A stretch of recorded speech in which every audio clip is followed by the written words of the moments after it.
Bismillahirrahmanirrahim. Assalamualaikum warahmatullahi wabarakatuh. Alhamdulillahirabbil alamin wassalatu wassalamu ala sayyidina Muhammadin asyrafil anbiya'i wal mursalin wa ala alihi wa sahbihi ajma'in. Subhanaka la ilma lana illa ma 'allamtana innaka antal alimul hakim. Wala haula wala quwwata illa billahil aliyyil azim. Amma ba'du. Sidang penonton yang dirahmati lagi dikasihi Allah, rakan-rakan FB Dewan Dakwah Negara yang dirahmati lagi dikasihi Allah. Moga-moga pagi ini kita mendapat keberkatan, kerahmatan daripada Allah Subhanahu wa taala. Mari sama-sama kita mudahkan majlis ilmu kita dengan umul kitab Al-Fatihah. A'udzubillahi minasyaitonirrajim. Bismillahirrahmanirrahim. Alhamdulillahi Rabbil Alamin Ar-Rahmanir Rahim Maliki Yawmiddin Iyyaka na'budu wa iyyaka nasta'in Ihdinas siratal mustaqim Siratal ladzina an'amta 'alaihim ghairil maghdubi 'alaihim waladdallin. Amin. Alhamdulillah, kita dapat bersua kembali pada pagi ini dengan rahmat kasih sayang Allah Subhanahu wa taala. Mudah-mudahan kita sentiasa diberikan oleh Allah Subhanahu wa taala ilmu yang bermanfaat, rezeki yang baik dan juga amal-amal yang diterima oleh Allah Subhanahu wa taala. Itu antara doa yang dipinta oleh Nabi sallallahu alaihi wasallam pada setiap pagi. Allahumma inni as'aluka ilman nafi'a, rizqan thayyibah wa amalan mutaqabbala. Jadi moga-moga kita duduk pada pagi ini, kita bersama-sama dalam tazkirah pagi ini, Allah kurniakan kepada kita ilman nafi'ah, ilmu yang bermanfaat. Daripada ilmu yang bermanfaat itu, moga-moga ia menjadi rezeki yang baik. Kerana apa? Kerana ilmu yang bermanfaat itu, dia akan mendorong kita, dia akan memberikan petunjuk kepada kita mudah-mudahan. Jadi bila kita melalui jalan-jalan kebaikan itu juga satu rezeki bagi diri kita. Moga-moga dan amal-amal kita nanti amal-amal yang diterima oleh Allah Subhanahu wa taala, insya-Allah. Dan tuan-tuan yang dirahmati lagi dikasihi Allah, moga-moga kita terus berdoa juga Allah Subhanahu wa taala mengangkat wabak penyakit yang masih lagi menular dalam negara kita dan juga dunia secara amnya, iaitu COVID-19. Moga-moga ianya semakin berangsur, semakin baik, semakin pulih dan moga-moga hilanglah daripada muka bumi ini, insya-Allah. Kerana kita sudah hampir untuk berhadapan dengan bulan Ramadan Al-Mubarak. Kalau kita imbas kembali tuan-tuan, dalam Ramadan yang tahun lepas, antara Ramadan yang sangat menyedihkan kita kerana kita tak dapat untuk berjemaah beramai-ramai seperti mana sebelum ini. Tak dapat untuk kita berjemaah bertarawih bersama, kita tak dapat qiyam bersama, berbuka berjemaah bersama di rumah Allah. Jadi kita mengharapkan tahun ini ada sinar dan ada cahaya di sebalik apa yang berlaku ini, kita dapat kembali semula seperti mana biasa, iaitu kita dapat sama-sama menghidupkan Ramadan yang akan datang. Lebih kurang 3-4 minggu lagi ni tuan-tuan, untuk kita qiyam bersama, kita siam bersama, kita zikir bersama, kita hidupkan majlis ilmu bersama. Itulah yang kita harapkan. Jadi tuan-tuan yang dirahmati lagi dikasih Allah, kejam celik, kita pejam, kita celik, kita pejam celik, pejam celik, dah sampai bulan Sya'ban. Bulan yang mana Nabi SAW bagi tahu kepada kita dalam satu hadis dan riwayat daripada Sayyidina Usamah bin Zaid radhiyallahu an. Rasulullah SAW ditanya oleh Sayyidina Usamah ketika mana Sayyidina Usamah melihat Nabi SAW berpuasa pada bulan Sya'ban itu. Sayyidina Usamah lihat Nabi banyak berpuasa pada bulan Sya'ban. Lalu Sayyidina Usamah bertanya, "Wahai Rasulullah, aku tidak pernah melihat engkau berpuasa dalam satu bulan sebagaimana engkau berpuasa dalam bulan Sya'ban ini." Maksudnya Nabi SAW memanfaatkan bulan Sya'ban ini dengan memperbanyakkan ibadat. Dan di antara ibadat yang Nabi banyakkan itu disebut dalam hadis ini bulan, iaitu berpuasa. Apa kata Nabi SAW? Nabi SAW menyatakan, "Dzalika syahru yaghfulun nas anhu baina Rajabin wa Ramadan." Nabi SAW bersabda, itulah adalah bulan yang mana manusia sering lalai akannya, iaitu bulan antara Rejab dan Sya'ban. Nabi bagi tahu kepada kita bahawa bulan antara Rejab dan Ramadan. Nabi nak bagi tahu kepada kita bulan Sya'ban ini bulan yang kadang manusia ini lebih banyak lalai, lebih banyak leka daripada beribadat kepada Allah Subhanahu wa taala. Dan Nabi bagi tahu lagi, wa huwa syahrul turfa'u fihi al-a'mal ila rabbil alamin. Bulan Sya'ban ini merupakan bulan yang mana diangkat amalan-amalan kepada Allah Subhanahu wa taala. Fa uhibbu an yurfa'a amali wa ana shaim. Dan Nabi SAW bersabda, aku suka amalan aku diangkat pada bulan tersebut ataupun dalam bulan Sya'ban ini dalam keadaan amal aku itu amal berpuasa. Wa ana shaim. Jadi sidang penonton yang dirahmati lagi dikasihi Allah Subhanahu wa taala. Dalam hadis ini ada beberapa perkara yang perlu kita ambil perhatian dan perlu kita ingat. Pertama, Nabi bagi tahu bulan ini bulan yang mana ramai orang lalai. Lalai, teka. Itu pertama. Yang kedua, Nabi bagi tahu bulan ini bulan diangkat amal kita kepada Allah Subhanahu wa taala. Itu yang kedua, kelebihan yang ada pada bulan Sya'ban. Yang ketiga, Nabi bagi tahu kepada kita amalan yang paling Nabi sukai sekiranya diangkat kepada Allah Subhanahu wa taala, iaitu amalan berpuasa. Jadi daripada hadis ini kita lihat yang pertama, tuan-tuan. Hidup kita ini memang banyak urusan. Urusan keduniaan banyak, kan? Urusan kerja, urusan anak, tuan-tuan, urusan rumah tangga, kawan-kawan dan sebagainya. Kehidupan kita ini macam-macam. Tetapi tuan-tuan yang dirahmati lagi dikasihi Allah, Nabi ingatkan kita jangan sampai keberadaan kita dalam bulan Sya'ban ini melalaikan kita daripada ingat kepada Allah Subhanahu wa ta'ala. Kita nak bekerja, nak cari duit, makan minum, uruskan anak, rumah tangga, kita nak berhibur dan sebagainya, itu perkara yang tidak ada salahnya. Tetapi jangan sampai perkara-perkara ini melalaikan kita daripada mengingati Allah Subhanahu wa ta'ala. Tuan-tuan yang dirahmati lagi dikasihi Allah, bila kita sebut tentang kelalaian bulan Sya'ban, Nabi kata bulan yang ramai manusia lalai. Supaya apa? Kita ingat kita dah hampir dengan bulan Ramadan. Bila kita dah hampir dengan bulan Ramadan, Maksudnya kita kena buat satu persiapan yang secukupnya untuk berhadapan dengan satu ibadat yang mana termasuk dalam rukun Islam.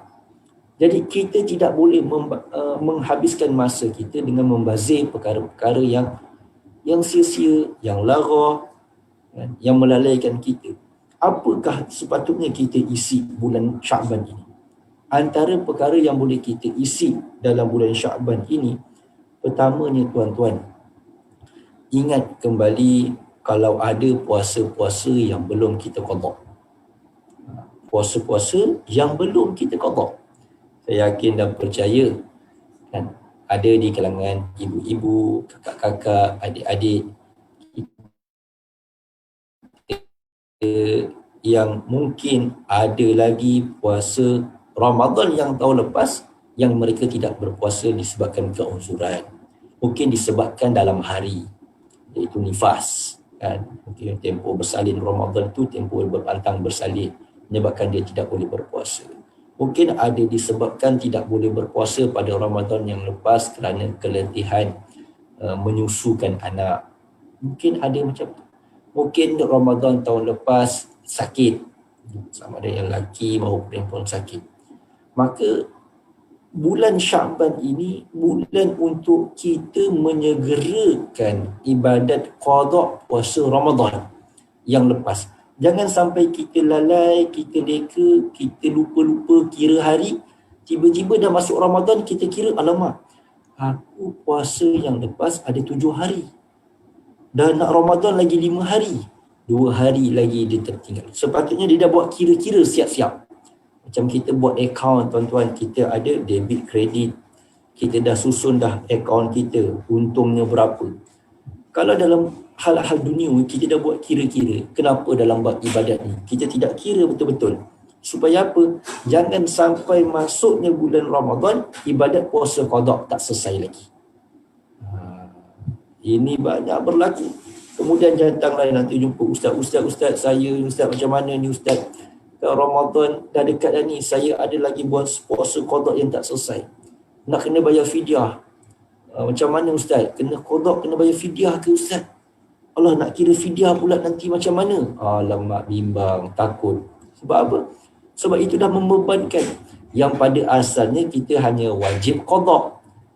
Disebabkan kelalaian kita, kita dah wajib qada, kemudian kita didenda lagi dengan wajib membayar fidyah. Allahu Akbar. Jadi itu dah mungkin dah akan membebankan kita disebabkan kelalaian kita dalam menunaikan hak-hak Allah Subhanahu wa taala. Tu puasa-puasa qada yang mungkin telah melalaikan kita dalam bulan Syaban ini. Ya, orang bulan Syaban ni, dia nak Ramadan. Otak kita dah macam-macam ligat ni. Ramadan dah dekat. Aku nak fikir macam mana nak tingkatkan sale. Kita nak tingkatkan sale. Ramadan dah dekat. Ini peluang boleh buat duit ni. Kuih raya, baju raya, apa lagi. Apa-apa berkaitan dengan raya, inilah bulan dia. Kita kena fikir. Bulan untuk cari duit, kumpul duit. Tak salah tuan-tuan, tak salah. Sebab Islam juga menyuruh kita untuk mencari pendapatan, meningkatkan kehidupan kita dengan mencari nafkah, berniaga. Tidak ada salahnya.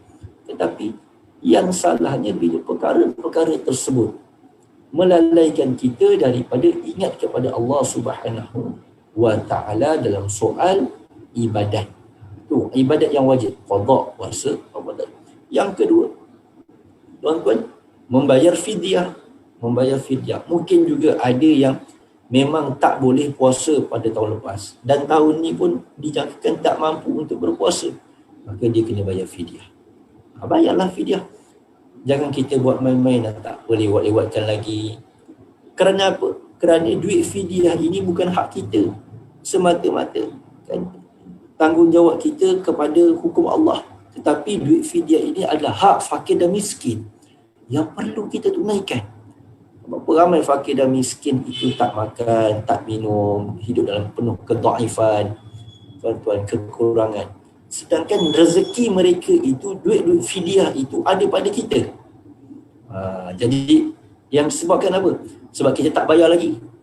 Kita tangguh-tangguhkan bayar, maka menjadi kewajipan kepada kita, tuan-tuan. Siapa yang ada terhutang fidyah, maka hendaklah dia tunaikan, kerana sebenarnya dia bukan sekadar berhutang dengan Allah Subhanahu Wa Taala, tetapi padanya itu ada hak-hak fakir dan miskin yang ada pada dia, yang dia pegang, kan, dia tak memberikan. Itu antara perkara yang perlu kita ingat. Jangan sampai Ramadan dekat-dekat kita sibuk perkara-perkara lain, tetapi amalan-amalan yang wajib ini kita lupa untuk mendekatkan diri kita kepada Allah, lupa kita tunaikan, lupa untuk kita langsaikan, settlekan dengan lebih awal. Itu yang kedua. Yang ketiga, bulan Sya'ban ini, yang macam saya sebut tadi, kita mungkin terfikirlah untuk tadi nak tingkatkan bisnes, berniaga nanti bulan Ramadan, apa kita nak buat, kan seraya dan sebagainya. Tetapi kita lupa masa kita untuk memperuntukkan kehidupan kita ini untuk tuntutan ilmu fardu ain. Kita tahu bahawa Ramadan itu ada taklifan puasa, dan puasa di bulan Ramadan ini merupakan rukun Islam. Bila kita sebut tentang rukun Islam, maka itu kewajipan yang terpundak di bahu kita yang wajib kita tunaikan. Maka bila kita nak tunaikan satu ibadat, kita tak boleh main-main. Kita kena belajar. Bukan nanti bila masuk dalam bulan Ramadan, baru terfikir batal tak batal puasa, macam mana nak niat puasa, alamak terlupa niat. Baru kita fikir tentang hukum hakam sahur, hukum hakam berbuka, hukum hakam perkara yang wajib, perkara yang sunat, perkara yang makruh ketika mana berpuasa. Jadi sepatutnya bulan Sya'ban ini bulan yang kita peruntukkan masa kita juga. Untuk apa? Mempelajari tentang hukum hakam yang berkaitan dengan Ramadan, berpuasa. Apa hukumnya wajib, tuan-tuan? Sebelum kita nak beribadat yang wajib ini, maka wajib kita mempelajari. Kerana apa? Jangan sampai kita buat sesuatu ibadat dalam keadaan kita jahil. Kita jahil. Kita bimbang, kejahilan kita dalam kita laksanakan sesuatu ibadat, amal kita ini mardud la tuqbal. Seperti mana kata Imam Ibn Ruslan dalam Matan Zubat. Amal kita itu tidak diterima oleh Allah Subhanahu Wa Taala dan tertolak. Sebab apa? Sebab kita pun tidak mengetahui, tidak yakin tentang amalan yang kita buat, tentang amalan puasa yang kita lakukan. Maka ambillah kesempatan, sahabat-sahabat yang dirahmati lagi dikasihi Allah, dan penonton yang dirahmati lagi dikasihi Allah, bulan Sya'ban ini untuk kita memperuntukkan masa kita, mungkin seminggu ataupun beberapa hari, untuk kita cari ruang untuk mempelajari fiqh siam, fiqh puasa. Banyak dah buku-buku yang ditulis oleh sahabat-sahabat kita, guru-guru kita. Kan ada satu buku yang ditulis oleh Sahibul Fadilah Ustaz Muhadir Haji Joy, persoalan berkaitan dengan puasa. Kan ada berapa ratus persoalan yang berkaitan dengan ibadat puasa, ditulis oleh Ustaz Muhadir. Maka kita boleh beli daripada terbitan Galeri Ilmu, kata cak saya. Tuan-tuan boleh beli, dapatkan. Kita tengok soalan, kita tengok jawapan. Tengok soalan, tengok jawapan. Tengok soalan, tengok jawapan. Baca. Supaya apa? Sekiranya kita ada persoalan-persoalan berkaitan dengan perkara Ramadan, berpuasa, dah selesai dah. Kita dah tahu dah. Supaya apa? Supaya nanti kita tak buat kesalahan ketika mana datangnya bulan Ramadan. Contoh, Ustaz, malam tadi saya terlupalah nak niat puasa. Kan dah subuh-subuh ni baru nak niat, macam mana? Boleh ke tak boleh? Ni persoalan kadang-kadang berlaku. Maka kita dah buka, tak boleh. Sebab apa? Sebab puasa Ramadan ini wajib kita niat di malam hari. Tak boleh kita niat lepas subuh. Dia bukan macam puasa sunat. Baru kita tahu macam mana. Boleh ke Ustaz kalau kita nak, kita ni jenis orang yang lalai. Bukan Sya'ban je kita lalai, Ramadan pun kita lalai ni. Kan dah masuk bulan Ramadan pun kita lupa nak niat tiap-tiap malam. Sebab dalam mazhab Syafi'i kena tiap-tiap malam kita berniat. Boleh tak Ustaz kita nak niat sebulan terus pada awal-awal Ramadan nanti, satu Ramadan malam tu kita nak niat terus sebulan. Jadi ini persoalan yang perlu kita sertakan. Sebab apa? Sebab persoalan niat ini persoalan yang sangat penting kerana ia menyebabkan ibadat kita tadi boleh atau tak, sah ataupun tidak, kita lakukan. Habis macam mana Ustaz kalau saya terlupa niat? Adakah wajib juga saya menahan diri sebab ini Ramadan? Adakah bila kita kata kita terlupa niat, kita boleh buat macam bulan-bulan biasa, makan je di siang hari? Kenapa? Aku lupa niat. Macam mana kan rezeki? Boleh tak kita buat macam tu? Jadi ini hukum akal. Jadi sebelum datangnya Ramadan, belajar, buka buku. Jangan melalai, jangan kita disibukkan dengan perkara-perkara yang fardu. Minta maaf saya sebut, kadang-kadang kita mendahulukan perkara-perkara fardu kifayah ataupun perkara-perkara yang harus dalam hidup kita yang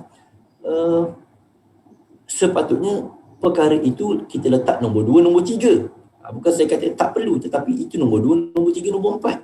Yang nombor 1 itu kita tidak fokuskan, tidak tumpukan. Sedangkan inilah kewajipan kita sebelum datang Ramadan. Jangan kita lalaikan. Jadi bukalah kitab, belajarlah. Saya difahamkan juga banyak juga iklan-iklan yang saya lihat oleh rakan-rakan asatizah kita yang buat kelas online Perfect Ramadan, sama ada pakai Google Meet dalam kumpulan yang tertentu, dalam Zoom ataupun macam-macam platform yang ada dalam alam maya ini untuk mereka buat. Berbayar tak pula, bayar sikit. Mungkin kita bayar sedikit untuk kita dapatkan ilmu. Tuan-tuan, itu mujahadah kita. Untuk kita beli buku, tuan-tuan, kita masuk kelas saham bayar beribu, tuan-tuan. Kita masuk kelas untuk belajar marketing bayar beribu. Ini untuk ilmu akhirat kita, ilmu untuk kita dekatkan kepada Allah Subhanahu Wa Taala, perkara-perkara yang kita dekat, rukun Islam kita. Maka hendaklah kita tunaikan betul-betul. Maka belajar, jangan sampai kita lalai, kita leka, tuan-tuan. Apa lagi perkara-perkara yang boleh kita buat? Termasuklah, tuan-tuan, kita baca Quran. Ini antara amalan-amalan bulan Syakban ini. Kita panas enjin lah orang kata. Kita manas enjin, kita mula untuk baca Al-Quran, tuan-tuan, memperbaiki bacaan Al-Quran kita. Supaya apa? Supaya bila kita berada bulan Ramadan, kita lebih laju lagi, lebih pantas untuk kita beribadat. Sebab Ramadan Syahrul Quran. Nampak, tuan-tuan? Bagaimana Ramadan ini sepatutnya kita buat persiapan yang terbaik dengan amal ibadat. Dengan amal ibadat yang kita buat. Tunaikan yang wajib, yang qada-qada yang tak selesai, sama ada qada puasa, bayar fidyah dan sebagainya. Kemudian wajib kita mempersiapkan diri kita dengan ilmu-ilmu yang berkaitan dengan fardu ain Ramadan, dan juga siapkanlah diri kita dengan perkara-perkara amal-amal sunat yang boleh kita amalkan nanti, gandakan nanti dalam bulan Ramadan Al-Mubarak. Ini perkara yang pertama yang saya dapat kongsikan untuk peringatan diri saya sendiri juga, supaya kita tidak lalai, kita tidak leka dengan beradanya kita dalam bulan Syakban ini. Yang kedua, tuan-tuan, saya sebut tadi daripada hadis yang kita bacakan tadi, dan riwayat daripada Sayyidina Usamah tadi, nak bagi tahu bulan Syakban, bulan yang mana amalan kita diangkat kepada Allah Subhanahu Wa Taala. Nabi sebut kan bulan yang mana turfa, iaitu amal kita ni diangkat ila Rabbil Alamin, kepada Allah Subhanahu Wa Taala. Maksudnya bila amal kita ni diangkat dalam bulan Syakban ini, kita nak pastikan kehidupan kita dalam bulan Syakban ini, ketika mana amal-amal kita ini diangkat, kita dah amal soleh, tuan-tuan. Jadi janganlah sampai bulan Syakban ini kita cemari diri kita, perbuatan-perbuatan kita ini dengan perkara-perkara maksiat. Perkara maksiat. Tinggalkan maksiat. Hendakkah kita, tuan-tuan, tiba-tiba amalan kita ni diangkat oleh Allah, oleh malaikat angkat amal kita kepada Allah Subhanahu Wa Taala? Kan Allah bertanya dengan malaikat, walau Allah dalam keadaan Allah itu Maha mengetahui. Allah tanya dengan malaikat, amal apa yang engkau angkat daripada si Fulan bin Fulan? Ya Allah, amal apa yang telah sedang dia buat? Oh, amalan yang sedang dia buat mengumpat. Dia sedang berborak, mengumpat. Dia sedang mengopi, mengatur orang. Dia sedang mengopi, mengetek sambil mencaci orang. Hendakkah amal kita diangkat itu dikhabarkan oleh malaikat kepada Allah Subhanahu Wa Taala dalam keadaan amal keji? Na'udzubillah, tuan-tuan.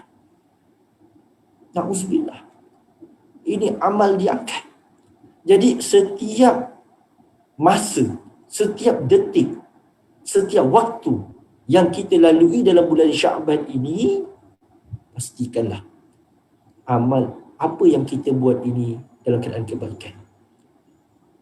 Mulut kita yang berkata dalam bulan Sya'ban ini, biarlah banyak berzikir, banyak berkata yang baik-baik, banyak mengingati Allah, banyak baca Quran, banyak beri nasihat yang baik. Kenapa kita bimbang? Di saat amal aku diangkat, kalau mulut aku ini mulut yang sedang mencerca, mencaci, memaki hamun, mengata, na'udzubillah. Kita nak amal kita diangkat dalam keadaan apa? Mata kita melihat perkara yang baik-baik.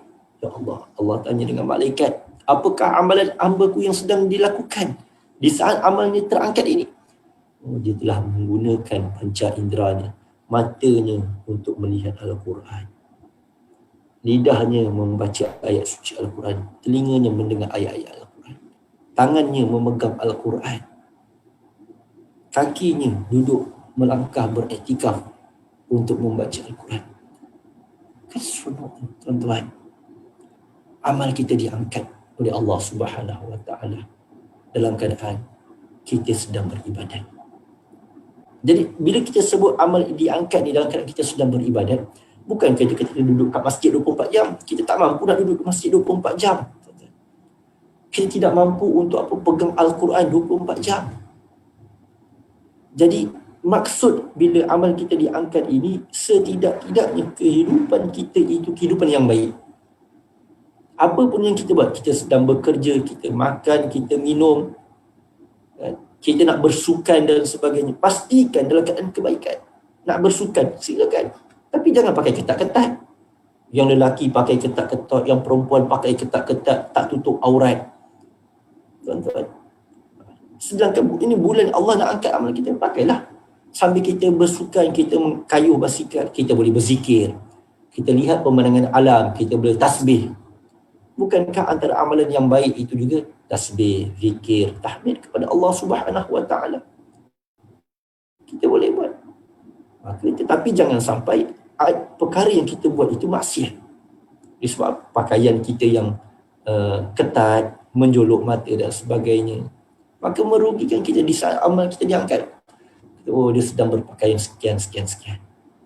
Malaikat khabarkan kepada Allah. Na'udzubillah. Jadi tuan-tuan, bila amal kita diangkat, sebab itu yang ketiga tadi dalam hadis yang tersebut, Nabi kata apa? Nabi kata, aku suka amalan aku diangkat oleh para malaikat ini kepada Allah Subhanahu Wa Taala dalam keadaan wa ana shaim, dalam keadaan aku berpuasa. Itu kerana apa? Pertama, puasa tadi antara Nabi dengan Allah, antara kita dengan Allah. Yang kedua, bila orang itu berpuasa, selalunya kan, kita ini tuan-tuan menahan diri kita. Asyamu junnah, puasa ini perisai. Selalunya orang yang berpuasa ini dia dapat memperisai diri daripada perkara-perkara yang sia-sia. Jadi ini antara amalan. Jadi banyak-banyak amalan Nabi bagi tahu kita yang paling Nabi suka amalan diangkat kepada Allah, puasa. Jadi ini antara amalan yang boleh kita amalkan, iaitu dengan datangnya bulan Sya'ban ini untuk kita memperbanyakkan berpuasa sunat. Buat puasa sunat. Qadha lah yang sunat kita perbanyakkan. Moga-moga di saat amal kita diangkat oleh Allah Subhanahu Wa Taala, Allah lihat kita sedang berpuasa. Wa ana ajzi bih, kata Nabi dalam satu hadis kudusi. Allah kata, hamba-Ku, di antara aku dan hamba-Ku, orang yang berpuasa ini di antara Allah dengan dia. wa ana ajzi bi, kata Nabi. Kan maka kan Allah berfirman, maka akulah yang akan memberikan ganjaran kepada hamba. Moga-moga Allah berikan ganjaran yang terbaik kita dalam bulan Syaban ini.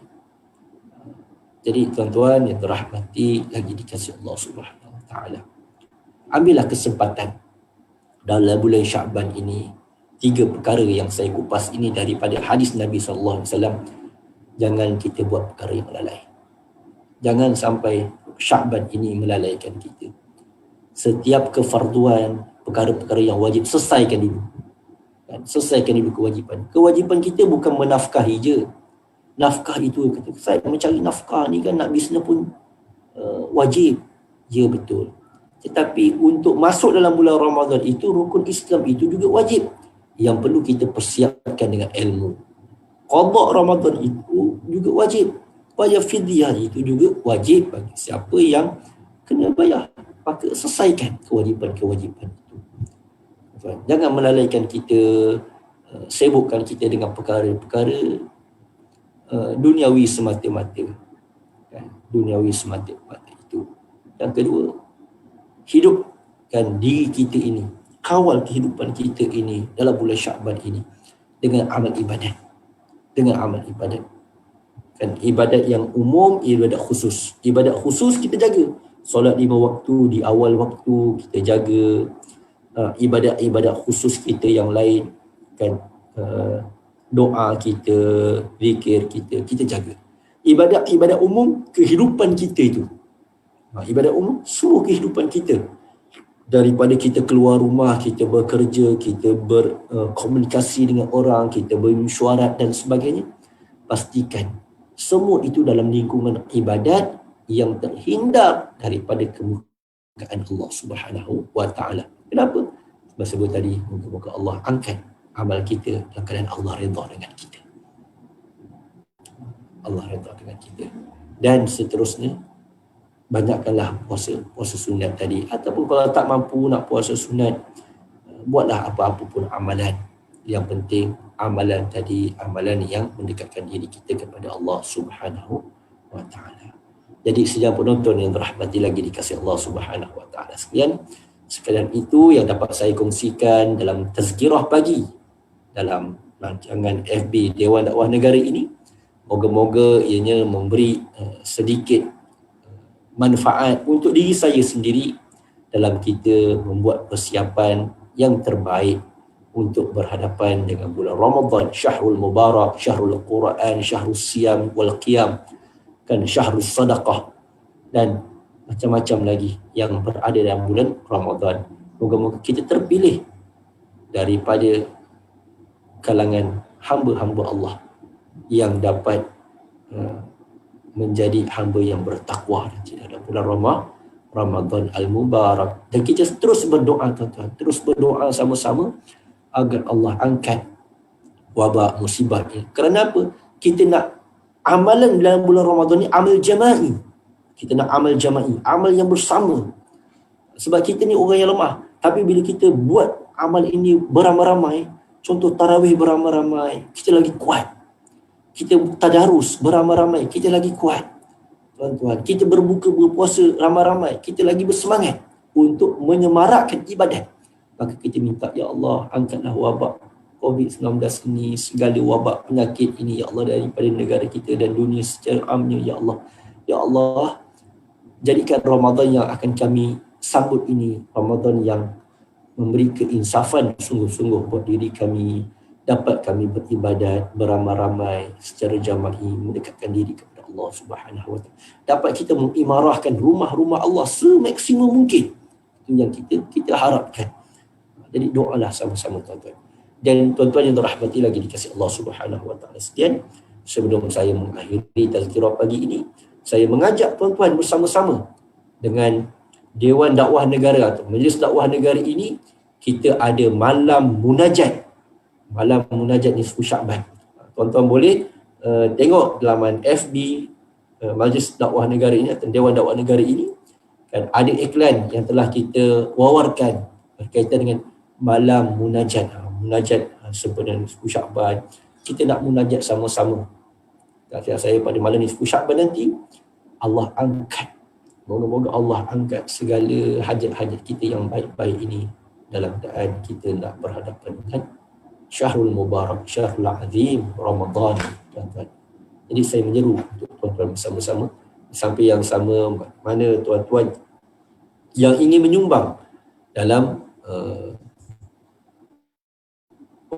program aktiviti dakwah Dewan Dakwah Negara, boleh lihat ada nombor yang tertera, akaun dan sebagainya, boleh menyumbang untuk sama-sama kita menyemarakkan lagi majlis-majlis ilmu melalui alamat yang ini dan khususnya melalui Dewan Dakwah Negara, insya-Allah. Aqulu qauli hadza wa astaghfirullahal azim li wa lakum wa lisairil muslimin wal muslimat innahu huwal ghafurur rahim.